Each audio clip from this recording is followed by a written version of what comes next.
Dylan stumbled out of the house that night, the screen door slamming behind him like a final judgment. The humid Iowa air clung to his skin, mixing with the sweat and tears as he clutched his backpack, stuffed with a few clothes, his wallet, and the crumpled photo that had sparked the apocalypse. At 18, he was supposed to be heading to college, not hitchhiking toward an unknown horizon. But there was no going back. His father's words burned deeper than the welts. Freak. It wasn't just the beating. It was the betrayal from the man who'd taught him to throw a baseball, who'd cheered at his high school football games. Derek, his identical twin, had tried to intervene, but their dad, big, burly Tom Harlan, a factory worker with calloused hands and a heart hardened by generations of small-town expectations, had shoved him aside. Stay out of this, boy. This one's tainted. The twins had always been close mirror images in looks but worlds apart in secrets. Derek was the straight-A student, dating the cheerleader, fitting neatly into the American dream their parents envisioned. Dylan? He'd known since puberty that his crushes weren't on girls. He'd hidden it well, until that stolen kiss with Jake behind the bleachers got snapped by some nosy classmate and texted around school. Now, exiled under the stars, Dylan thumbed a ride from a trucker heading east, toward Chicago. The city lights promised anonymity, a place where freaks like him could blend in. By dawn, he was in the Windy City, crashing on a park bench until a kind stranger pointed him to a youth shelter. The place was a lifeline, counselors who didn't judge, group sessions where stories like his poured out like rain. That's where he met Alex. Tall, with messy blonde hair and a smile that lit up the dim common room. Alex was 20, a runaway from a conservative Texas family. He'd been outed by his own brother, kicked out with nothing but his guitar. Families, man, Alex said one night over instant ramen, their knees touching under the table. They build you up just to tear you down. Dylan nodded, his green eyes locking onto Alex's hazel ones. There was a spark, tentative at first like a match in the wind. Their friendship bloomed into something more amid the chaos of survival. They buskied on street corners, Alex strumming folk tunes, Dylan harmonizing with a voice raw from emotion. One evening, under the glow of Millennium Park's bean sculpture, Alex leaned in. You're not a freak, Dylan. You're beautiful. Their first kiss was electric, a rebellion against the pain they'd both endured. They moved into a tiny studio apartment above a noisy diner, scraping by on odd jobs. Dylan waiting tables, Alex bartending. Life wasn't easy. Bills piled up, and the weight of rejection lingered. But in each other's arms, they found solace. Late nights, tangled in sheets, they'd whisper dreams of a future unbound by the past. Yet cracks appeared. Alex's demons, addiction from his rough upbringing, surfaced. He'd disappear for hours, coming back with glassy eyes and empty promises. Dylan confronted him one stormy night, rain pounding the windows. I can't keep saving you if you won't save yourself. Alex's response was a slap of words.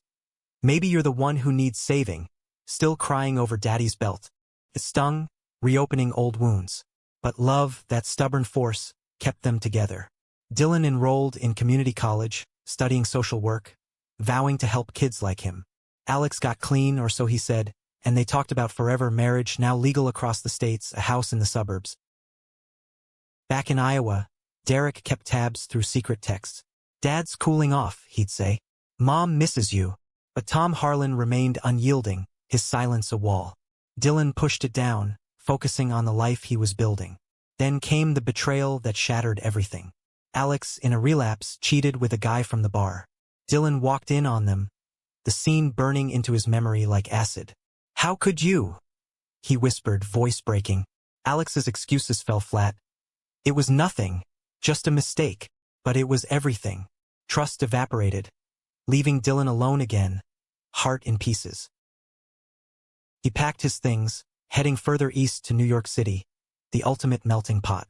The Big Apple swallowed him whole, subways rumbling like his unresolved anger, skyscrapers piercing the sky like accusations. He found work at a nonprofit for LGBTQ youth, channeling his pain into purpose. Nights were lonely, filled with echoes of Alex's laughter and his father's rage. But in group therapy, he met Ryan, a quiet artist with warm brown eyes and a gentle soul. Ryan had his own scars, disowned by foster parents for being trans, but he transitioned and thrived. Their connection was slow burning, built on shared vulnerability rather than fire. One autumn day, walking through Central Park, leaves crunching underfoot, Ryan took Dylan's hand. "You've been through hell, but look at you, still standing." Dylan smiled genuinely, for the first time in months. Their romance unfolded like a poem. Coffee dates in Brooklyn cafes, stolen kisses in art galleries. Nights where Ryan's paintings captured Dylan's essence. Strong, yet soft. They moved in together, a cozy loft in Greenwich Village, where pride flags waved from windows. Dylan proposed on a snowy Christmas Eve, ring in hand under twinkling lights. "Will you build a family with me?" Ryan said yes, tears freezing on his cheeks. But family meant more than just them. Dylan thought of kids, adoption, surrogacy. The idea terrified him. What if he turned into his father? Therapy helped unpack that fear, revealing the cycle he could break. Meanwhile, news from home. Mom was sick, cancer eating away at her. Derek begged him to visit. "Dad's changed, Dylan. Give him a chance." Reluctantly, Dylan returned to Iowa, Ryan by his side. The house looked smaller, Tom grayer. The reunion was tense. Awkward hugs, stilted words. "I'm sorry," Tom muttered, eyes downcast. "I was wrong. It wasn't enough, but it was a start." Mom passed peacefully, her last wish. Reconciliation. Back in New York, Dylan and Ryan dove into the adoption process. A labyrinth of paperwork, interviews, and waiting. Their social worker, a no-nonsense woman named Maria, saw their potential. "You two have hearts big enough for this," she said. After months, they got the call. A baby boy, abandoned at a fire station, needed a home. They named him Lucas, after Ryan's grandfather. Holding the tiny bundle, Dylan felt a surge of love so pure it washed away years of bitterness. "We'll raise you right, little man," he whispered, rocking Lucas in their sunlit nursery. Parenthood was a whirlwind. Sleepless nights, diaper changes, first smiles that melted their hearts. Ryan took paternity leave from his gallery job, while Dylan balanced work with fatherhood. They tag-teamed everything, their bond strengthening amid the chaos. But shadows lingered.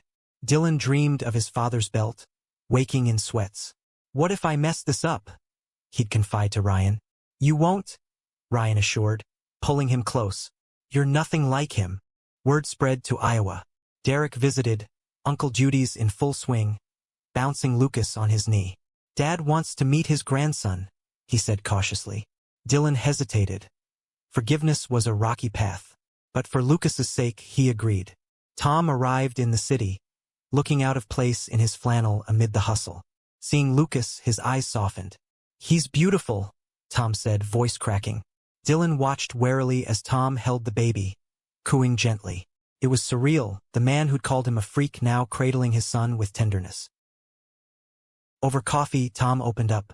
"After you left, I hit rock bottom. Lost friends, fought with your mom. Went to therapy, yeah, me in therapy." He chuckled bitterly. "Learned about ignorance, how fear turns to hate. I was scared, Dylan. Scared of what I didn't understand." Dylan listened, anger simmering but not boiling over. "You nearly killed me that night," he said flatly.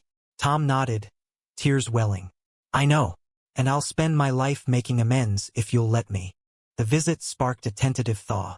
Tom returned often, helping with Lucas, changing diapers, reading bedtime stories. He even attended Pride with them, awkward in a rainbow shirt but trying. Dylan saw the change. The once rigid man now flexible, learning. But trust rebuilt slowly, brick by brick. Then came the high drama. A custody challenge from Lucas's biological mother, resurfacing after rehab, claiming rights. The court battle was brutal. Lawyers dissecting their lives, questioning if two gay men could provide a stable home. Dylan testified, voice steady, "Love isn't about gender. It's about showing up, every day." Ryan stood by him, their united front unbreakable. The judge ruled in their favor, but the stress cracked open old wounds. Dylan confronted Tom fully one night, Lucas asleep upstairs. "Why did you hate me so much?" Tom sighed, rubbing his temples. "It wasn't you. It was me, raised in a world where men like you didn't exist. Or if they did, they were hidden. I failed you, son." The word son hit hard. Dylan cried, years of pain releasing. They hugged, a real embrace, bridging the chasm. Amid this, Dylan's romance with Ryan deepened. They renewed vows in a small ceremony, Lucas toddling down the aisle with rings. Intimate moments, lazy Sundays in bed, bodies entwined, reminded them of their passion. "You're my anchor," Ryan murmured, tracing Dylan's scars. But betrayal lurked in unexpected places. Derek, the loyal twin, confessed a secret. He'd known about Dylan's sexuality before the photo, but stayed silent to protect his own standing. "I was a coward," Derek admitted over beers. Dylan felt the sting, another layer of family deceit. "We were kids," he forgave eventually. But no more secrets. As Lucas grew into a curious toddler, Dylan reflected on his journey. From beaten teen to loving father, America had been his crucible. Small towns breeding intolerance, cities fostering acceptance. He volunteered more, speaking at schools about LGBTQ rights, his story inspiring others. Tom, now Grandpa Tom, moved closer, retiring to a nearby suburb. He spoiled Lucas with toys, teaching him to fish on weekends. The contrast was poignant. The man who'd wielded violence now embodying gentleness. Yet, tension simmered. At a family barbecue, a neighbor's homophobic slur tested them. Tom shut it down fiercely. "My son's a better man than you'll ever be." Dylan beamed with pride. But deeper conflicts arose when Lucas asked about his origins. "Why two daddies?" the boy queried innocently. Dylan explained with care, emphasizing love's many forms. Ryan added, "Families are what we make them." The climax built when Alex reappeared. Clean, sober, seeking closure. He messaged Dylan, "I never stopped loving you." Meeting in a cafe, old flames flickered. Alex apologized profusely. "I betrayed you when you needed me most." Dylan, heart pounding, admitted lingering feelings but chose his family. "I've built something real here." Saying goodbye was cathartic, closing that chapter. With Alex gone, Dylan focused inward. Lucas started preschool, a bundle of energy with Dylan's green eyes and Ryan's artistic flair. They navigated challenges, bullying from a kid parroting parents' bigotry. Dylan marched to the school advocating fiercely. No child should feel like a freak. The incident bonded them closer, Ryan creating murals of diverse families for Lucas's room. Tom's involvement deepened. He attended therapy with Dylan, unpacking generational trauma. "Your grandpa fought in Vietnam," Tom shared. "Taught me to be tough, hide weakness. I passed that poison to you." Dylan nodded, understanding but not excusing. Their sessions were raw shouts, tears, breakthroughs. One evening, Tom confessed, "I beat you because I saw myself in you." Parts one hated. It was a revelation, humanizing the monster from Dylan's nightmares. Romance flourished amid domesticity. Dylan and Ryan escaped for a weekend in the Hamptons, waves crashing as they made love under stars.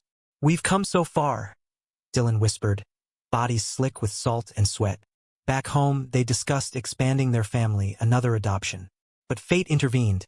Ryan's health scare, a lump that turned out benign. The fear united them, gratitude amplifying their love.